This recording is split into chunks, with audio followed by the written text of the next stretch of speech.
जय श्रीमाता। सर्वमंगलमांगल्ये शिवे सर्वार्थसाधिके शरण्ये त्र्यंबके देवी नारायणि नमोस्तुते।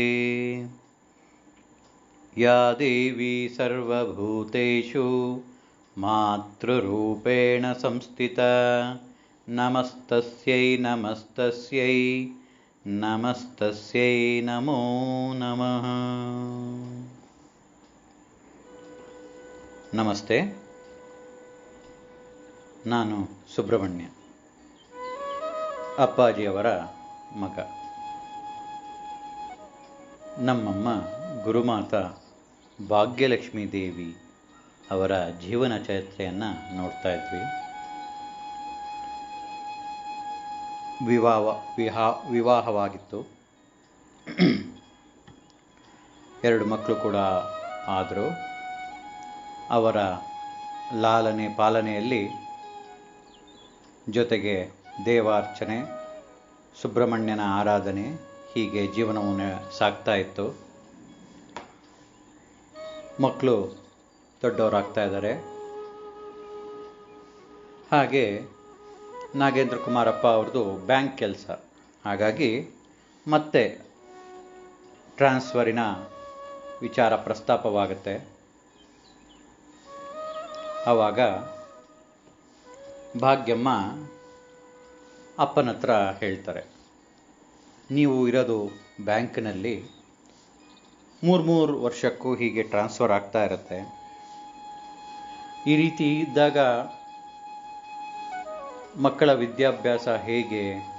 ಏಕೆಂದರೆ ನಿಮಗೆಲ್ಲ ಟ್ರಾನ್ಸ್ಫರ್ ಆಗೋದೆಲ್ಲ ಮತ್ತೆ ಹಳ್ಳಿಗೆ ಹೋಗಬೇಕು. ಏಕೆಂದರೆ ಗ್ರಾಮೀಣ ಬ್ಯಾಂಕಲ್ಲಿ ಇದ್ದಿದ್ದು, ಸೊ ಗ್ರಾಮೀಣ ಬ್ಯಾಂಕ್ಗಳಿರೋದೆಲ್ಲ ಹಳ್ಳಿಲೇ. ಸೊ ಮತ್ತೆ ಇನ್ನೊಂದು ಹಳ್ಳಿಗೆ ನಾವು ಹೋಗಬೇಕು. ಹೇಗೆ ಈಗ ಮುಂದೆ ನಮ್ಮ ಮಕ್ಕಳ ವಿದ್ಯಾಭ್ಯಾಸ ಅನ್ನುವ ಒಂದು ಚರ್ಚೆ ಉಂಟಾಗುತ್ತೆ. ಅಪ್ಪಾಜಿಯವರು ಅವರದೇ ಆದಂತಹ ಸಿದ್ಧಾಂತಗಳನ್ನು ಇಟ್ಕೊಂಡಿದ್ದವರು, ಆದರ್ಶವನ್ನು ಇಟ್ಕೊಂಡಿದ್ದವರು. ಹಾಗಾಗಿ ಅವರ ಪ್ರಕಾರ ಓದುವ ಮಕ್ಕಳು ಎಲ್ಲಿದ್ದರೂ ಓದ್ತಾರೆ. ಅದರ ಹಳ್ಳಿ ಆದ್ರೇನು, ಸಿಟಿ ಆದ್ರೇನು, ದಿಲ್ಲಿ ಆದ್ರೇನು. ಸೊ ಹಾಗಾಗಿ ಅದಕ್ಕೆ ಯಾಕೆ ತಲೆ ಕೆಡಿಸ್ಕೊಳ್ಳೋದು, 3 ವರ್ಷಕ್ಕೆ ಎಲ್ಲಾಗುತ್ತೋ ಅಲ್ಲಿ ಜಾಯಿನ್ ಆಗುತ್ತೆ, ಓದ್ಕೋತಾರೆ. ಆದರೆ ಅಮ್ಮ ಇಲ್ಲ, ಹಾಗಾಗಲ್ಲ. ಯಾಕೆಂದರೆ ಮಕ್ಳಿಗೂ ಅದು ಸ್ಕೂಲ್ಗಳು ಕಂಟಿನ್ಯೂಷನ್ ಸಿಗಲ್ಲ. ಬೇರೆ ಕಡೆ ಬೇರೆ ಟೀಚಿಂಗ್ಗಳು ಇದಾಗುತ್ತೆ, ವ್ಯತ್ಯಾಸಗಳು ಬರುತ್ತೆ. ಹಾಗಾಗಿ ಎಲ್ಲರ ಒಂದು ಕಡೆ ನಾವು ಇದ್ದರೆ ಅನುಕೂಲ ಆಗುತ್ತೇನೋ ಅನ್ನುವ ವಿಚಾರ ಪ್ರಸ್ತಾಪವಾಗಿ ಅಪ್ಪಾಜಿನ ಕನ್ವಿನ್ಸ್ ಮಾಡ್ತಾರೆ. ಹಾಗಾಗಿ ಅಪ್ಪಾಜಿನೂ ಒಪ್ಕೊಂಡು ಮೈಸೂರಿಗೆ ಹೊರಟ್ಬಿಡೋಣ, ಅಲ್ಲಿಂದನೇ ನಾನು ಎಲ್ಲಿ ನನಗೆ ಸಿಗುತ್ತೋ, ಯಾವ ಹಳ್ಳಿಯಲ್ಲಿ ಸಿಗುತ್ತೋ, ಸಾಮಾನ್ಯ ಮೈಸೂರಿನ ಸುತ್ತಮುತ್ತ ಇಲ್ಲ ಹಾಸನ ಸುತ್ತಮುತ್ತನೇ ಸಿಗುತ್ತೆ, ಅಲ್ಲಿಗೆ ಓಡಾಡ್ತೀನಿ ನಾನು ಅಂತ ಒಪ್ಕೋತಾರೆ. ಹಾಗಾಗಿ ಮೈಸೂರಿನ ಜೀವನ ಪ್ರಾರಂಭವಾಗುತ್ತೆ. ಏಕೆಂದರೆ ಹಳ್ಳಿಯ ಲೈಫು, ಅಪ್ಪಾಜಿ ಹೇಳಿದ ರೀತಿ ಹಳ್ಳಿಯ ಲೈಫು ಮತ್ತು ಪಟ್ಟಣದ ಲೈಫ್, ಸಿಟಿಯ ಲೈಫು ಡಿಫ್ರೆನ್ಸ್ ಇರುತ್ತೆ. ಕಾಸ್ಟ್ ಆಫ್ ಲಿವಿಂಗ್ ಕೂಡ ಜಾಸ್ತಿ ಇರುತ್ತೆ. ಸೊ ಹಾಗಾಗಿ ಇದೇ ಉದ್ದೇಶದಿಂದನೇ ಅಪ್ಪಾಜಿ ಕೂಡ ಹಳ್ಳಿಯ ಜೀವನ, ಚಂದನ ಜೀವನ, ಸೊ ಹಳ್ಳಿಯಲ್ಲಿ ಇರೋಕ್ಕೆ ಪ್ರಿಫರ್ ಮಾಡ್ತಾ ಇದ್ದಿದ್ದಂಥ. ಆದರೆ ಅಮ್ಮಂದು ಕನ್ಸರ್ನ್ ಏನು ಅಂದರೆ ಮಕ್ಕಳ ವಿದ್ಯಾಭ್ಯಾಸ ಅದಕ್ಕೆ ತೊಂದರೆ ಆಗಬಾರ್ದು. ಹಾಗೆ ವಿಚಾರವನ್ನು ಮಾಡಿ ಅಪ್ಪಾಜಿ ಅವ್ರನ್ನ ಕನ್ವಿನ್ಸ್ ಮಾಡಿ ನಾವು ಮೈಸೂರಿಗೆ ಬರ್ತೀವಿ. ಮೈಸೂರಲ್ಲಿ ಒಂದು ಪುಟ್ಟ ಬಾಡಿಗೆ ಮನೆ, ಇಟ್ಕೆಗೂಡು, ಅದು ಸೆಂಟರ್ ಆಫ್ ದ ಸಿಟಿ. ಅಲ್ಲಿಂದ 1.5 ಕಿಲೋಮೀಟ್ರು, 1 ಕಿಲೋಮೀಟ್ರು ಬಸ್ ಸ್ಟ್ಯಾಂಡು, ಒಂದು ಪುಟ್ಟ ಮನೆ ಅಲ್ಲಿ ಬಾಡಿಗೆಗೆ ಸಿಗುತ್ತೆ. ಆಗ ಅಮ್ಮನೂ ಹೇಳ್ತಾರೆ, ಏನು ಯೋಚನೆ ಮಾಡಬೇಡಿ, ನಾನು ಓದಿದ್ದೀನಿ, ನಾನು ಏನಾರ ಇಲ್ಲಿ ಕೆಲಸ ಏನಾಗುತ್ತೋ ಅದನ್ನ ಮಾಡಿಕೊಂಡು ಮುಂದುವರ್ಸ್ಕೊಂಡು ಹೋಗೋಣ, ಭಗವಂತ ಇದ್ದಾನೆ. ಹಾಗೆ ಮೈಸೂರಿನ ಲೈಫು ಪ್ರಾರಂಭವಾಗುತ್ತೆ. ನಿನ್ನೆ ಸಂಚಿಕೆಯಲ್ಲಿ ಒಂದು ವಿಚಾರ ಹೇಳಲಿಕ್ಕೆ ಮರ್ತಿದ್ದೆ. ಅದೇನಪ್ಪ ಅಂದರೆ, ಅಪ್ಪಾಜಿಯವರು ನಾಟಕ ಕ್ಷೇತ್ರದಲ್ಲಿ ಅತ್ಯಂತ ಹೆಸರನ್ನು ಪಡೆದವರು. ನಾಟಕದ ರೂಪದಲ್ಲಿ ಈ ಪೌರಾಣಿಕ ವೇಷಗಳನ್ನು ಹಾಕಿ ಪೌರಾಣಿಕಗಳ ಕಥೆಗಳನ್ನು ತಿಳಿಸ್ತಾ ಇದ್ರು. ಅಂದರೆ ಅತ್ಯಂತ ಚೆನ್ನಾಗಿ ಪಾತ್ರಗಳನ್ನ ವಹಿಸ್ತಾ ಇದ್ರು. ಅತ್ಯಂತ ಕಲಾದೇವಿಯ ಸುಪುತ್ರ ಅಂತಲೇ ಅನ್ಬೋದು. ಹಳೆ ನರಸೀಪುರದಲ್ಲಿ ನಾಗೇಂದ್ರ ಕುಮಾರ್ ಅಂತಂದರೆ ಅತ್ಯಂತ ಫೇಮಸ್ ಇದ್ದಿದ್ದೇ ನಾಟಕಕ್ಕೆ. ತುಂಬ ಚೆನ್ನಾಗಿ ನಾಟಕದಲ್ಲಿ ಅಭಿನಯಗಳನ್ನ ಮಾಡ್ತಾಯಿದ್ರು. ಆ ಪಾತ್ರದಲ್ಲಿ ಪರಕಾಯ ಪ್ರವೇಶ ಮಾಡಿಬಿಡ್ತಾಯಿದ್ರು, ಎಲ್ಲರೂ ಹೇಳ್ತಾಯಿದ್ರು. ಹಾಗೆ ಮದುವೆ ಆದಮೇಲೂ ಭಾಗ್ಯಮ್ಮನ ಸಪೋರ್ಟ್ನಿಂದ ಆ ನಾಟಕ ಹಾಗೆ ಕಂಟಿನ್ಯೂ ಆಯಿತು.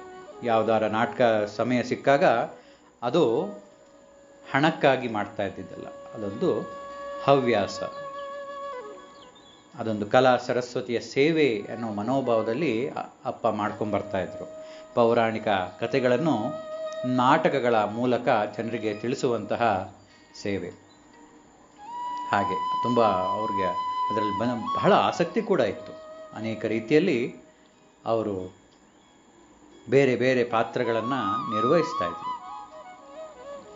ಅದಕ್ಕೆ ತಕ್ಕಂಗೆ ಭಾಗ್ಯಮ್ಮ ಕೂಡ ಅದಕ್ಕೆ ಸಪೋರ್ಟನ್ನು ಮಾಡಿ, ಮದುವೆಯಾದ ಹೊಸರಲ್ಲಿ ಅದಕ್ಕೆ ಏನು ಬೇಕೋ ಅದಕ್ಕೆ ಸಪೋರ್ಟನ್ನು ಮಾಡಿ, ಕೆಲವು ಸತಿ ಅಪ್ಪಾಜಿ ಕುಂತಿ ಪಾತ್ರ,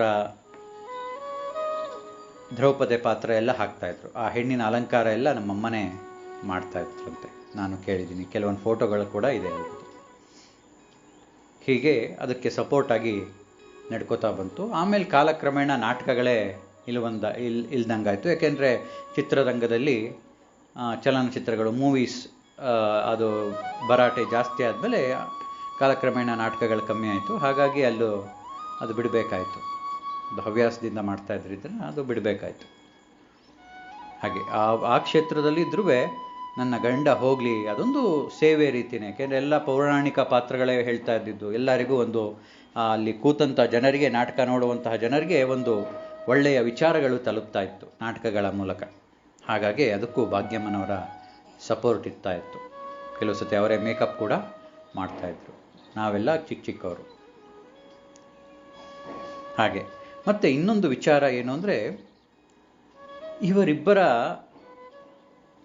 ಮನಸ್ಥಿತಿ ಒಂದೇ ಇದ್ದರೂ ಸಿದ್ಧಾಂತಗಳು ಬೇರೆ ಬೇರೆ ಇತ್ತು. ಸಿದ್ಧಾಂತಗಳು ಬೇರೆ ಬೇರೆ. ಹೇಗೆ ನಾವು ಹೇಳ್ತೀವಿ, ಈ ಮ್ಯಾಗ್ನೆಟಿಕ್ ವರ್ಲ್ಡಲ್ಲಿ the opposites pole attract each other ಅನ್ನೋ ರೀತಿಯಲ್ಲಿ ಸಿದ್ಧಾಂತಗಳು ಬೇರೆ ಬೇರೆ ಇದ್ದರೂ ಆ ಮನಸ್ಥಿತಿ ಒಂದೇ ರೀತಿ ಇರ್ತಿತ್ತು. ಅಮ್ಮನದು ಎಲ್ಲವೂ ಭಗವಂತನೇ ಅನ್ನುವ ಸಿದ್ಧಾಂತ, ಅಪ್ಪನದು ನಮ್ಮಿಂದ ಭಗವಂತ ಅನ್ನುವ ಸಿದ್ಧಾಂತ. ಅಂದರೆ ಕಾಯಕ ಯೋಗಿಯ ಸಿದ್ಧಾಂತ ಅದು. ಈ ವಿವೇಕಾನಂದ ಸ್ವಾಮಿಗಳಾಗಕ್ಕೆ ಮುಂಚೆ, ಸ್ವಾಮಿ ವಿವೇಕಾನಂದ ಆಗಕ್ಕೆ ಮುಂಚೆ ನರೇಂದ್ರನ ಒಂದು ವಾದವಿತ್ತು. ಆ ರೀತಿ ಅಂತ ಅನ್ಕೋಬೋದು. ಆ ನರೇಂದ್ರ ಅವರು ಅಷ್ಟೇ, ದೇವರನ್ನು ನೋಡಿದವ್ರು ಯಾರಿದ್ದೀರಾ ಅಂತ ಹುಡುಕ್ತಾ ಇದ್ರು ಅವರು. ರಾಮಕೃಷ್ಣರ ಹತ್ರ ಬರೋಕ್ಕೂ ಅದೇ ಕಾರಣ ಆಗಿತ್ತು. ಹಾಗೆ ಇವರು ಯಾವುದನ್ನು ಒಪ್ತಾ ಇರಲಿಲ್ಲ ಅಷ್ಟು ಸುಲಭವಾಗಿ.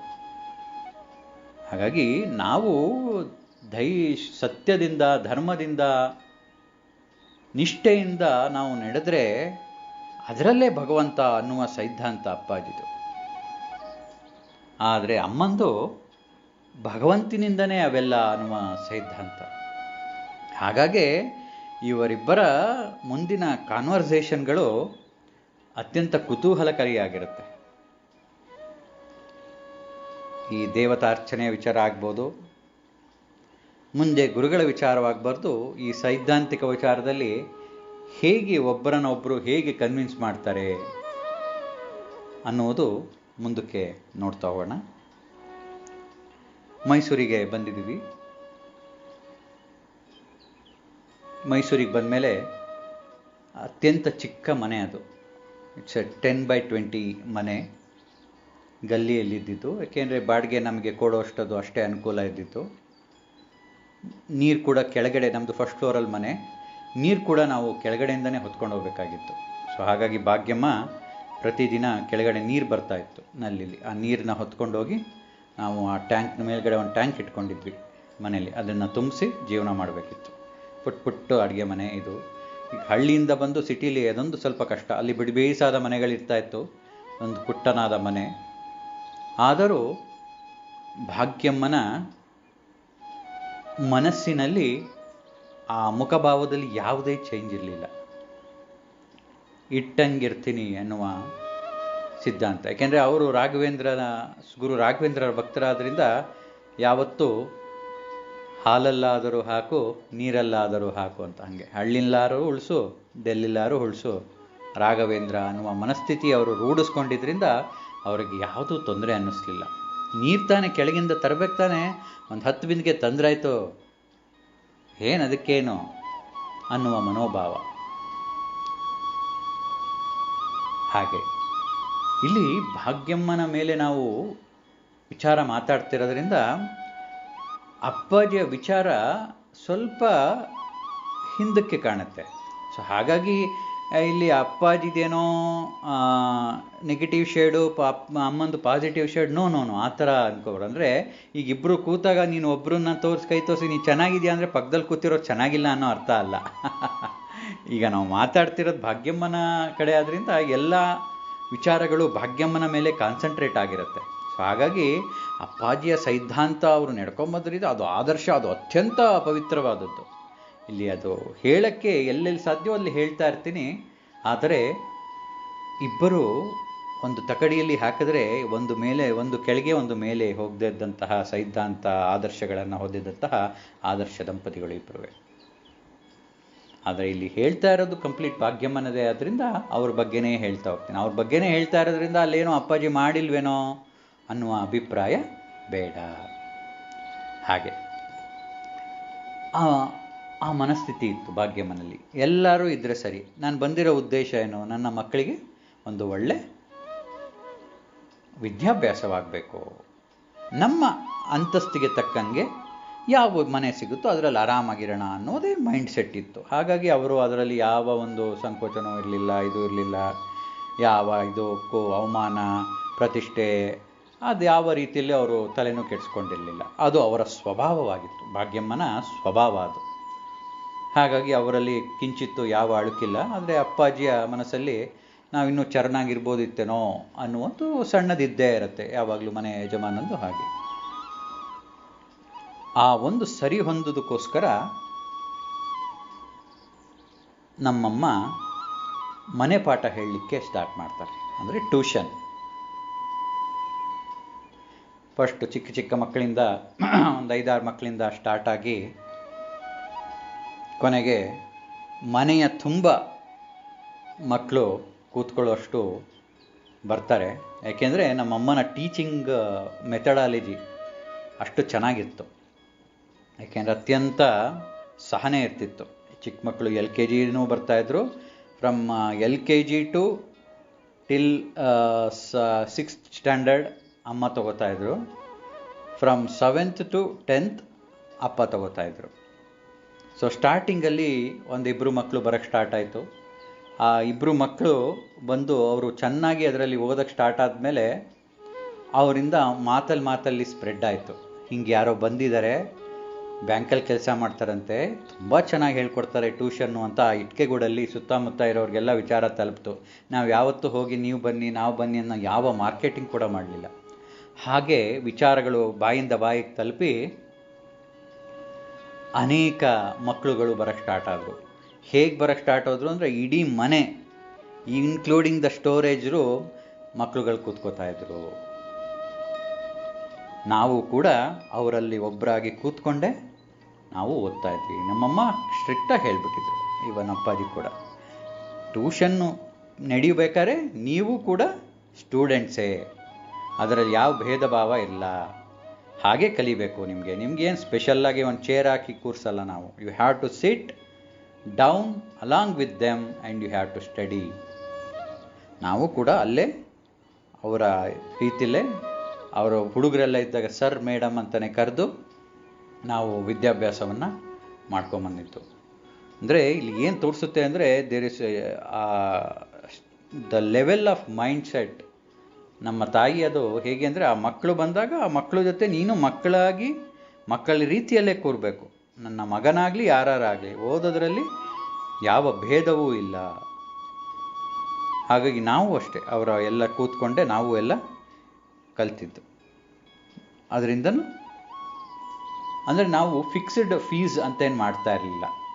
ಅವರವರ ಸ್ಟೇಟಸ್ಗೆ ತಕ್ಕನಾಗೆ ಏನು ಕೊಡ್ತಾರೋ ಕೊಡಲಿ ಅನ್ನುವ ಮನೋಭಾವದಿಂದನೇ ಸ್ಟಾರ್ಟ್ ಆಗಿತ್ತು. ಏಕೆಂದರೆ ಯಾವತ್ತೂ ಕೂಡ ನಮ್ಮ ಅಮ್ಮನ ಪ್ರಿನ್ಸಿಪಲ್ ಇಟ್ಕೊಂಡಿದ್ರು, ಜೀವನ ನಡೆಸೋಕೆ ಹಣ ಬೇಕು, ಆದರೆ ಹಣವೇ ಜೀವನವಾಗಬಾರ್ದು ಅನ್ನೋದು ನನಗೆ ಯಾವಾಗಲೂ ಹೇಳ್ತಾ ಇದ್ದಿದ್ದಂಥ ಮಾತು ನಮ್ಮಮ್ಮ. ಇನ್ನೊಂದ್ಸತಿ ಹೇಳ್ತೀನಿ, ಜೀವನ ನಡೆಸೋಕೆ ಹಣ ಬೇಕು, ಆದರೆ ಹಣವೇ ಜೀವನವಾಗಬಾರ್ದು. ಹೌದು, ಒಂದು ಜೀವನ ನಡೆಸೋಕ್ಕೆ ಖಂಡಿತವಾಗ್ಲೂ ಈ ಸಮಾಜದಲ್ಲಿ ನಮಗೆ ಹಣ ಬೇಕೇ ಬೇಕು, ಆದರೆ ಹಣವೇ ಜೀವನವಾಗ್ಬಿಡ್ಬಾರ್ದು. ಅದೇ ನಮ್ಮ ಜೀವನ ಉದ್ದೇಶ ಆಗಬಾರ್ದು.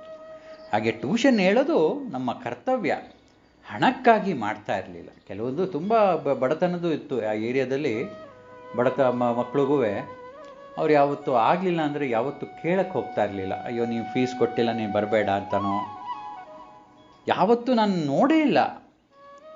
ಅವ್ರು ಯಾವತ್ತು ಪಾಪ ಒಂದಿನ 10ನೇ ತಾರೀಕು ತಂದು ಕೊಡ್ತಾರೆ, ಒಂದು 7ನೇ ತಾರೀಕು ತಂದು ಕೊಡ್ತಾರೆ, ಕೇಳ್ತಾನೂ ಇರಲಿಲ್ಲ ನಮ್ಮಮ್ಮ. ಇಸ್ಕೊಂಡು ಥ್ಯಾಂಕ್ ಯು ಅಂತ ಹೇಳಿ ಅವರು ಅದನ್ನು ಉಪಯೋಗಿಸ್ತಿದ್ರು. ಏನು ಕೊಟ್ಟರು ಅದು ಭಗವಂತಂದು. ಆ ಮೈಂಡ್ ಸೆಟ್ಟು ನಮ್ಮಮ್ಮಂದು ಹಾಗೆ ಬಿಲ್ಡ್ ಆಗಿಬಿಟ್ಟಿತ್ತು. ಭಗವಂತ ಏನು ಕೊಡ್ತಾನೋ ಅದರಲ್ಲಿ ಸಂತೋಷವಾಗಿರೋಣ, ಆದರೆ ಅದೊಂದು ಆನಂದ ಸಿಗ್ತಾ ಇತ್ತು ಅವ್ರಿಗೆ. ಅಷ್ಟೆಲ್ಲ ಬೆಳಗ್ಗೆ ಎದ್ದು ಡಬ್ಬಿಗೆ ರೆಡಿ ಮಾಡಿ ಗಂಡನಿಗೆ ಕಳಿಸಿ, ಮಕ್ಕಳನ್ನು ರೆಡಿ ಮಾಡಿ ಅವರನ್ನು ಕಳಿಸಿ, ಮನೆ ಕೆಲಸಗಳನ್ನೆಲ್ಲ ಮಾಡಿ, ಕೆಳಗಿಂದ ನೀರನ್ನು ಹೊತ್ಕೊಂಡು ತೊಗೊಂಬಂದು ಸಾಯಂಕಾಲ 3 ಗಂಟೆಗೆ ಮಖ ತೊಳ್ಕೊಂಡು ದೇವರಿಗೆ ನಮಸ್ಕಾರ ಮಾಡಿ ಅಚ್ಚುಕಟ್ಟೆ ಶಾರದೆಯಂತೆ ಅಲ್ಲೊಂದು ಪುಟ್ಟು ಸ್ಟೂಲ್ ಹಾಕೊಂಡ್ಬಿಟ್ಟಿದ್ರು, ಚಕ್ಳು ಮಟ್ಕೆ ಹಾಕೊಂಡು ಕೂತ್ಕೊಂಡ್ಬಿಡ್ತಿದ್ರು ಮಕ್ಕಳಿಗೋಸ್ಕರ. ಬನ್ನಿ ಅಂತ LKG ಮಕ್ಕಳೆಲ್ಲ ಬರೋಕ್ಕೆ ಸ್ಟಾರ್ಟ್ ಆಗೋದು. ಆ ಮಖದಲ್ಲಿ ಒಂದು ಚೂರು ಶ್ರಮ ಆಗ್ತಾ ಇದೆ ನನಗೆ ಅನ್ನೋದು ಏನೂ ಕಾಣ್ತಾ ಇರಲಿಲ್ಲ. ಯಾಕೆಂದರೆ 10 ಬಿಂದಿಗೆ ಹೊತ್ಕೊಂಡ್ಬರ್ಬೇಕಿತ್ತು, ಇಡೀ ಮನೆ ಕೆಲಸ ಅವರೊಬ್ಬರೇ ಮಾಡಬೇಕಿತ್ತು. ಆ ಮಕ್ಕಳಿಗೆ ಹೇಳ್ಕೊಡ್ಬೇಕು ಅನ್ನೋ ಇಂಟ್ರೆಸ್ಟು ಹಾಗೆ ಯಾವಾಗಲೂ ಹಸನ್ಮುಖಿಯಾಗಿ ಇದು ಮಾಡ್ತಾಯಿದ್ರು. ಟ್ರೈನು ಇದಾಗಿದೆ ಅದಾಗಿದೆ ಯಾವ ರೀತಿಯಲ್ಲೂ ಯಾವತ್ತೂ ಅವರು ಕ್ವಶನ್ ಮಾಡ್ಕೊಂಡಿದ್ದು ನಾನು ನೋಡಲೇ ಇಲ್ಲ ಜೀವನದಲ್ಲಿ. ಹಾಗಾಗಿ ಅದು ಭಗವಂತನ ಜಯದಿಂದ ಅದು ಚೆನ್ನಾಗಿ ನಡೀತಾ ಇತ್ತು. ಟ್ಯೂಷನ್, ಮನೆ ಪಾಠ, ಮಕ್ಕಳುಗಳೆಲ್ಲ ಬರ್ತಾಯಿದ್ರು. ಎಲ್ಲ ಬಂದವರೆಲ್ಲ ಅತ್ಯಂತ ರೀತಿಯಲ್ಲಿ, ಅಪ್ಪಾಜಿನೂ ಚೆನ್ನಾಗಿ, ಅವರು ಅಷ್ಟೇ ಟೀಚಿಂಗಲ್ಲಿ ಇಬ್ಬರನ್ನು ಯಾರೂ ಮೀರ್ಸೋಕ್ಕಾಗಲ್ಲ. ಅತ್ಯಂತ ರೀತಿಯಲ್ಲಿ ಅವರು ಎಕ್ಸ್ಪ್ಲೈನ್ ಮಾಡಿದ್ರು ಅಂದರೆ ನಾನು ಯಾವತ್ತು ಪಾಠ ಓದ್ತಾನೆ ಇರಲಿಲ್ಲ, ಆ ರೀತಿಯಾಗಿ ಎಕ್ಸ್ಪ್ಲೈನ್ ಮಾಡ್ತಾಯಿದ್ರು. ಒಂದು ಡೀಪ್ ರೂಟ್ ಫಿಲಾಸಫಿ ಥರ ಅವರು ಹೇಳ್ಕೊಡ್ತಾಯಿದ್ರು. ಹಾಗಾಗಿ ಎಲ್ಲ ಮಕ್ಳಿಗೂ ಭಾರಿ ಇಷ್ಟ ಆಗ್ತಿತ್ತು. ಈವನ್ ನಾವು ಅಲ್ಲಿ ಇಟ್ಕೆಗೂಡಿಗೆ ಹೋಗಿ ಭಾಗ್ಯಲಕ್ಷ್ಮಿ ಅಂದರೆ ಕೇಳಿದ್ರೆ ಯಾರಿಗೂ ಅರ್ಥಲ್ಲ, ಟ್ಯೂಷನ್ ಆಂಟಿ ಮನೆ ಅಂತಂದರೆ ಎಲ್ಲರಿಗೂ ಗೊತ್ತಾಗ್ಬಿಡ್ತಿತ್ತು. ಅಂದರೆ ಅಷ್ಟು ಫೇಮಸ್ ಆಗಿಬಿಟ್ಟಿತ್ತು ಅಲ್ಲಿ. ಇವತ್ತಿಗೂ ಸುಮಾರು ಜನ ನೆನಪಿಸ್ಕೋತಾರೆ. ನಾನು ಮೊನ್ನೆ ಇಟ್ಕೆಗೂಡಿಗೆ ಹೋದಾಗಲೂ ಅಲ್ಲೊಂದು ಬೇಕ್ರಿ ಇಟ್ಕೊಡೇನೆ, ಮನ್ಸುಖ್ ಲಾಲ್ ಅಂತ, ಅದರ ಓನರ್ ಮಗ ಕೂಡ ಬರ್ತಾಯಿದ್ದ. ಅವನು ಇವತ್ತಿಗೂ ನೆನೆಸ್ಕೋತಾನೆ, ನಾನು ಅಮ್ಮನ ಆಶೀರ್ವಾದ, ಅಪ್ಪನ ಆಶೀರ್ವಾದದಿಂದ 10th ಪಾಸ್ ಆದೆ ಅಣ್ಣಯ್ಯ ಅಂತ. ಇವತ್ತು ಸುಮಾರು ಜನ ಹುಡುಗರುಗಳಿದ್ದಾರೆ. ಹೀಗೆ ಅವರ ಸೇವಾ ಮನೋಭಾವ ಹೇಗಿತ್ತು ಅಂದರೆ ಒಂಥರ ಹೃದ್ಗತ ಆಗ್ಬಿಟ್ಟಿತ್ತು. ಶಿ ಈಸ್ ಬಾರ್ನ್ ಫಾರ್ ಸೇವೆ ಅನ್ನೋ ಥರ ಮೈಂಡ್ಸೆಟ್ಟು ಅವ್ರಿಗೆ. ಅಷ್ಟು ಎಲ್ಲ ನಡೆದ್ರೂ ರೀತಿಯಲ್ಲಿ ಅದೊಂದು ಸೇವೆ ಅನ್ನೋ ಥರನೇ ಮಾಡ್ತಾಯಿದ್ರು. ಎಲ್ಲ ಹುಡುಗರಿಗೂ ಪ್ರೀತಿಯಿಂದ ಹೇಳ್ಕೊಟ್ಟು ಅಚ್ಚುಕಟ್ಟಾಗಿ ಕಲಿಸಿ, ಹಾಗಂತ ಹೊಡಿತಿರ್ಲಿಲ್ಲ ಅಂತಲ್ಲ, ಆ ಸ್ಟ್ರಿಕ್ಟ್ ಟೈಮಲ್ಲಿ ಅತ್ಯಂತ ಸ್ಟ್ರಿಕ್ಟಾಗೇ ಎಲ್ಲ ಇದು ಮಾಡ್ತಾಯಿದ್ರು. ಆದರೆ ಅದೊಂದು ನೇಚರ್ನ ಬೆಳೆಸ್ಕೊಂಡಿದ್ರು. ಹೀಗೆ ಜೀವನ ಸಾಗ್ತಾ ಬಂತು. ನಾವು ಆ ಮಕ್ಕಳ ಜೊತೆನೇ ಕೂತ್ಕೊಂಡು ಟ್ಯೂಷನ್ ಮಕ್ಕಳಾಗಿ ಕೂತಿ ಓದಿ ನಾವು ಕೂಡ ಬೆಳೀತಾ ಹೋದ್ವಿ. ಹೀಗೆ ನಡೆದಂಥ ಸಂದರ್ಭದಲ್ಲಿ ನಮ್ಮದೇ ಆದಂಥ ಒಂದು ಸೂರು ಇರಬೇಕು ಅನ್ನುವ ಆಲೋಚನೆ ನಮ್ಮ ಅಮ್ಮನ ಮೈಂಡಲ್ಲಿ ಬಂತು. ಮತ್ತೆ ಅದೇ ರೀತಿ ಅಪ್ಪನ ಸಿದ್ಧಾಂತ, ಇವರ ಸಿದ್ಧಾಂತ, ಆ ಮಾತುಗಳು ಕೇಳೋಕ್ಕೆ ಚಂದ. ಅವರಿಬ್ಬರ ಕಾನ್ವರ್ಸೇಷನ್ ಯೂಶಲಿ ನಮ್ಮ ಮುಂದೆ ಅವೆಲ್ಲ ಮಾತಾಡ್ತಿರ್ಲಿಲ್ಲ, ಆದರೂ ನಾನು ಸ್ವಲ್ಪ ಒಂದೊಂದ್ಸತಿ ಕದ್ದು ಮುಚ್ಚಿ ಕೇಳ್ತಾ ಇದ್ದೆ. ಯಾಕೆಂದರೆ ನಮ್ಮಪ್ಪ ಮಾತಾಡಿದ್ದಕ್ಕೆ ನಮ್ಮಮ್ಮ ಕೌಂಟರ್ ಅಟ್ಯಾಕ್ ಕೊಡೋರು. ಅಂದರೆ ಅದು ಜಗಳ ಥರ ಇರಲಿಲ್ಲ. ಯಾಕೆ ನಮ್ಮಮ್ಮನ ಜಗಳ ಮಾಡಿದ್ರೆ ಏನು ಸಾಧನೆ ಮಾಡೋಕ್ಕಾಗಲ್ಲ ಅಂತ ಅವ್ರಿಗೆ ತಿಳ್ಕೊಂಡಿದ್ರು. ಒಂಥರ ಉತ್ತರಕ್ಕೆ ಪ್ರತಿ ಉತ್ತರ, ಆ್ಯಕ್ಷನ್ ರಿಯಾಕ್ಷನ್ ನೋಡೋಕ್ಕೆ ಭಾರಿ ಚೆನ್ನಾಗಿರ್ತಾ ಇತ್ತು. ಹಾಗಾಗಿ ಕದ್ದು ಮುಚ್ಚಿ ಎಲ್ಲ ಅವನೊಂದ್ಸತಿ ಕೇಳಿಸ್ಕೊತಾ ಇದ್ದೆ ಏನು ಮಾತಾಡ್ತಾರೆ ಏನು ಅಂತ. ಹೀಗೆ ಒಂದ್ಸತಿ ಆ ಮನೆ ಒಂದು ಸೂರು ಮಾಡ್ಕೋಬೇಕು, ಒಂದು ಮನೆ ಇರಬೇಕು ನಮ್ಮದು ಅನ್ನೋ ಥರ ಮಾತು ಬಂದಾಗ ಅಪ್ಪಂದು ಸಿದ್ಧಾಂತ, ನೀನೇ ಪಾಠ ಮಾಡ್ತೀಯಾ ಮಕ್ಕಳಿಗೆಲ್ಲ. ಅದರಲ್ಲಿ ಕುವೆಂಪುರವರು ಏನು ಹೇಳಿದ್ದಾರೆ, ಓ ನನ್ನ ಚೇತನ ಆಗು ನೀ ನಿಕೇತನ, ಎಲ್ಲಿಯೂ ನಿಲ್ಲದಿರು ಮನೆಯನೆಂದು ಕಟ್ಟದಿರು, ಕೊನೆಯನೆಂದು ಮುಟ್ಟದಿರು, ಓ ಅನಂತವಾಗಿರು, ಓ ನನ್ನ ಚೇತನ ಆಗು ನೀ ಅನಿಕೇತನ ಅಂತ ಹೇಳ್ತಾರೆ. ಯಾಕೆ ಬೇಕು ನಮಗೆ ಮನೆ? ಬಾಡಿಗೆ ಮನೆಯಲ್ಲಿದ್ದೀವಿ, ಇರೋ ಕಟ್ಟಿದ್ರೆ ಒಂದೇ ಮನೆ, ಕಟ್ಟದೇ ಇರೋರಿಗೆ ಎಲ್ಲ ಮನೆಯೂ ನಮ್ಮದೇ ಅನ್ನುವ ಸಿದ್ಧಾಂತ.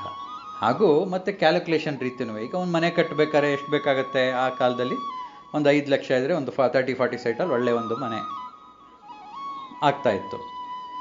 ಅದೇ 5 ಲಕ್ಷ ನೀನು ಬ್ಯಾಂಕಿಗೆ ಇಟ್ಟು, ಆವಾಗ FD ಕೂಡ ಜಾಸ್ತಿ ಇತ್ತು, ಅವ್ರವ್ರದ್ದೇ ಕ್ಯಾಲ್ಕುಲೇಷನ್. ಅದಕ್ಕೆಲ್ಲ ನಮ್ಮ ಅಮ್ಮ ಯಾವುದಕ್ಕೂ ಅವ್ರನ್ನ ಆ ಟ್ಯಾಕ್ಟಿಕ್ಸ್ ಇತ್ತು ನಮ್ಮಮ್ಮನಲ್ಲಿ. ಯಾಕೆಂದರೆ ಆ ಪೇಷನ್ಸು, ಆ ಸಹನೆ ನಮ್ಮಮ್ಮಲ್ಲಿ ನ್ಯಾಚುರಲ್ ಆಗಿ ಬರ್ತಿತ್ತು. ನಮ್ಮಮ್ಮ ಏನೇ ಹೇಳಿದ್ರು ಫಸ್ಟು ನಮ್ಮ ಅಪ್ಪಾಜಿ ಅದನ್ನು ಅಪೋಸ್ ಮಾಡ್ತಾಯಿದ್ರು. ಅಪೋಸ್ ಅಂದರೆ ಇವ್ರು ಹೇಳಿದಕ್ಕೆಲ್ಲ ಅಪೋಸ್ ಮಾಡಬೇಕು ಅಂತಲ್ಲ, ಯಾಕೆಂದರೆ ಅವರ ಸಿದ್ಧಾಂತಗಳು ಬೇರೆ ಬೇರೆ ಇದ್ದಾಗ obviously the talk of clash has to come. But ಅದು ನಮ್ಮಮ್ಮ ಯಾವ ರೀತಿಯಲ್ಲಿ ಹ್ಯಾಂಡ್ಲು ಮಾಡ್ತಾಯಿದ್ರು, ಹೇಗೆ ನಮ್ಮ ಅಪ್ಪಾಜಿನ ಕನ್ವಿನ್ಸ್ ಮಾಡ್ತಾಯಿದ್ರು, ಆ ಸಿದ್ಧಾಂತದ ರೀತಿ, ಅದು ಒಂದು ತುಂಬ ಇಂಟ್ರೆಸ್ಟಿಂಗ್ ಪಾರ್ಟು. ಅಲ್ಲಿ ಈ ಸಿದ್ಧಾಂತದ ಈ ಕ್ಲಾಶ್ಗಳೇ ಅವರ ಮುಂದೆ ಕರ್ಕೊಂಡು ಹೋಗಿ ಎಲ್ಲಿಗೆ ನಿಲ್ಲಿಸುತ್ತೆ ಅಂತ. ಅದು ಕಾನ್ವರ್ಸೇಷನ್ ತುಂಬ ಚೆನ್ನಾಗಿರುತ್ತೆ. ನಮ್ಮಪ್ಪ ಹೀಗೆ ಹೇಳಿದ್ರೆ ನಮ್ಮಮ್ಮ ಅದಕ್ಕೆ ಕೌಂಟರ್ ಕೊಡೋರು. ಕುವೆಂಪು ಹೇಳಿರೋದು ಮನೆಯನೆಂದು ಕಟ್ಟದಿರು ಅಂತಲ್ಲ, ಮುಂದಕ್ಕೆ ಓದಿ ಕೊನೆಯನೆಂದು ಮುಟ್ಟದಿರು ಅಂತ. ಅಂದರೆ ಒಂದು ಮನೆ ಕಟ್ಬಿಟ್ಟು ಆಯ್ತಪ್ಪ ನಂದು ಇಲ್ಲೇ ಇದ್ಬಿಡ್ತೀನಿ, ದಿಸ್ ಇಸ್ ಮೈ ವರ್ಲ್ಡ್ ಅಂತಲ್ಲ. ಮನೆ ಕಟ್ಟಬೇಡಿ ಅಂತಂದರೆ ಅದು ಒಂದು ಜನರಲ್ಲಾಗಿ ಹೇಳಿರೋದು. ಅಂದರೆ ಮನೆ ಕಟ್ಟಬೇಡ ಅಂದರೆ ನಿಂತು ನೀರಾಗಬೇಡ, ಹರಿಯುವ ನದಿ ಆಗು ಅನ್ನುವ ಮಾತಲ್ಲಿ ಹೇಳಿರೋದದು. ನಾವು ಅಷ್ಟೇ, ಮನೆ ಕಟ್ಟಿದ್ವಿ ಅಂದ ತಕ್ಷಣ ಅಲ್ಲೇ ಇರಬೇಕು, ಅಲ್ಲೇ ಆಗೋಯ್ತು, ಅಲ್ಲೇ ಪ್ರಪಂಚ ಅಂತಲ್ಲ. ಹಾಗಾಗಿ ನಮ್ಮದು ಅಂತ ಒಂದು ಸೂರು ಇರಬೇಕು, ಆದರೆ ಅಲ್ಲಿಗೆ ನಿಲ್ಲಿಸ್ಕೊಳ್ಳೋದು ಬೇಡ. ಏಕೆಂದರೆ ನಮ್ಮದು ಮನೆ, ಅಲ್ಲಿ ಒಂದು ದೇವತಾ ಕಾರ್ಯ ಹಾಗೆಲ್ಲ ನಡೆದಾಗ ಚೆನ್ನಾಗಿರುತ್ತೆ ಅದು ಅನ್ನುವ ಕಾನ್ಸೆಪ್ಟ್ ನಮ್ಮಮ್ಮಂದು. ಹಾಗೆ ಈ ರೀತಿಯಾಗಿ ಕೌಂಟರ್ ಅಟ್ಯಾಕ್ಗಳನ್ನ ಮಾಡಿ, ಅಂದರೆ ನಮ್ಮಮ್ಮಂಗೆ ಗೊತ್ತಿತ್ತು ಯಾವುದೇ ರೀತಿಯನ್ನು ಮತ್ತೆ ಮನೆ ಕಟ್ಟೋದು ಬೇಡ ಅಂದ ತಕ್ಷಣ ಮನೆ ಕಟ್ಟೋದು ಬೇಡ ಅಂತೀರಾ ಅಂತ ಕೋಪ ಮಾಡ್ಕೋತಾ ಇರಲಿಲ್ಲ. ಹೌದು ನೀವು ಹೇಳ್ತಾ ಇರೋದು ಸರಿನೇ, ಆದರೆ ಅದು ಹೀಗೆ ಅಂತ ಅವರ ದಾರಿಗೆ ಬಂದು ಮತ್ತೆ ಆ ದಾರಿಗೆ ಕರ್ಕೊಂಡು ಹೋಗೋದು. ಹಾಗೆ ನಮ್ಮ ಅಪ್ಪಾಜಿಯ ಕನ್ವಿನ್ಸ್ ಮಾಡ್ತಾಯಿದ್ರು. ಯಾಕೆಂದರೆ ಅಪ್ಪಾಜಿನೂ ಅಷ್ಟೇ ತುಂಬ ಆದರ್ಶವನ್ನು ಇಟ್ಕೊಂಡು ಯಾವುದನ್ನು ಅಷ್ಟು ಸುಲಭವಾಗಿ ಒಪ್ಪುವಂಥ ವ್ಯಕ್ತಿ ಆಗಿರಲಿಲ್ಲ. ಹಾಗೆ ಇವರಿಬ್ಬರ ಕಾನ್ವರ್ಸೇಷನ್ನು ಕೇಳೋಕ್ಕೆ ನಮಗೆ ಒಂಥರ ನಾನು ಯಾವಾಗಲೂ ಸ್ವಲ್ಪ ಅಮ್ಮನ ಕಡೆನೇ ಇರ್ತಾ ಇದ್ದೆ. ನಮ್ಮಮ್ಮ ಹೇಗೆ ಕೌಂಟರ್ ಅಟ್ಯಾಕ್ ಕೊಡ್ತಾರೆ, ನಾನು ನಮ್ಮಮ್ಮನಿಗೂ ಕೇಳಿದ್ದೆ, ಅಲ್ಲಮ್ಮ ನೀನು ಹೇಳಿದ್ದಕ್ಕೆಲ್ಲ ಇವರು ಅಪೋಸ್ ಮಾಡ್ತಾರಲ್ಲ, ನಿಂಗೇನು ಅನ್ಸಲ್ವಾ? ಎಲ್ಲದಕ್ಕೂ ನೀನು ಎಲ್ಲ ವಿಚಾರಕ್ಕೂ ನಾನು ನೋಡ್ತಾನೆ ಇದ್ದೀನಿ, ಮೈಸೂರು ಬರೋಕ್ಕೂ ಇದಕ್ಕೂ. ಅಂದರೆ ನಾನು ಕೇಳಿದ್ದು ಆ ವಯಸ್ಸಿನಲ್ಲ, ಆ ವಯಸ್ಸಿನಲ್ಲಿ ಇಷ್ಟೊಂದು ಪ್ರೌಢಿಮೆ ಇರಲಿಲ್ಲ ನನಗೆ. ಇದು ಕೇಳಿದ್ದು ಸುಮಾರು ನಾನು PUC ಮುಗಿಸಿದ್ದೆ ಅನ್ಕೋತೀನಿ, ಇನ್ನೇನು ಇಂಜಿನಿಯರಿಂಗ್ ಹೋಗ್ಬೇಕು, ಆ ಟೈಮಲ್ಲಿ ಈ ವಿಚಾರ ಬಂದಿದ್ದು. ಆಗ ಭಾಗ್ಯಮ್ಮನ ಉತ್ತರ ಏನು ಅನ್ನೋದನ್ನ ಮುಂದಿನ ಸಂಚಿಕೆಯಲ್ಲಿ ನೋಡ್ತಾ ಹೋಗೋಣ. ಗುರುಮಾತಾ ಗುರುಮಾತಾ ಜಯ ಜಯ ಜಯ ಜಯ ಶ್ರೀಮಾತಾ, ಶ್ರೀಮಾತಾ ಶ್ರೀಮಾತಾ ಜಯ ಜಯ ಜಯ ಜಯ ಗುರುಮಾತಾ. ಜೈ ಗುರುದೇವ ದತ್ತ. ಜೈ ಶ್ರೀಮಾತ, ಜೈ ಶ್ರೀಮಾತ, ಜೈ ಶ್ರೀಮಾತ.